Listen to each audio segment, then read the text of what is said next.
Hey, here we are. We're just moving right along Route 66. We're on day number 304 in our Route 66 journey through the Bible, trying to read the Bible through. And if we get it all done, we'll get it all done in 1 year, and that's a good thing to do. Sometimes we read a lot of chapters with 3 or 4. Sometimes we just read one chapter, but today we're going to be reading 2 chapters: Luke chapter 21 and 22. In Luke chapter 21, it opens up with a widow's offering of just so small, yet Jesus praises her. And it shows us it's not the amount, it's the heart. And that's what God looks at. There's a prophecy of the temple's destruction, a beautiful building. Jesus said it's going to be torn down. He was prophesying not only, and he did, not only about the temple being destroyed, by the Roman Empire, but also signs of the end times. And he talks about that, about what it's going to be like even in the future that we're looking at right now. And it's encouragement for us to watch and pray. We don't know when Jesus is coming back, so it's always important to be ready.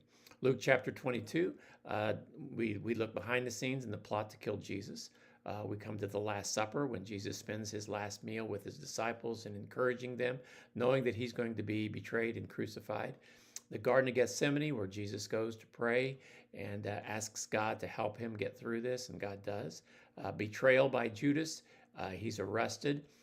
There's a denial by Simon Peter that even knows him.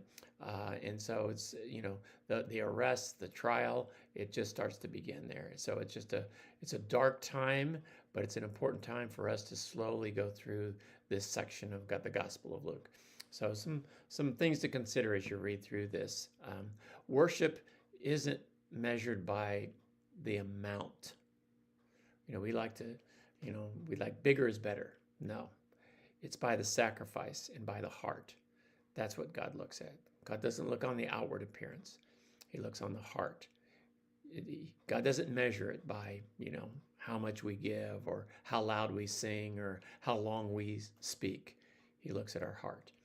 A second lesson is followers must stay alert and be faithful.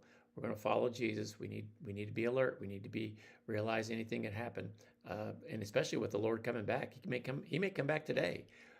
Best to be ready now. We just don't know.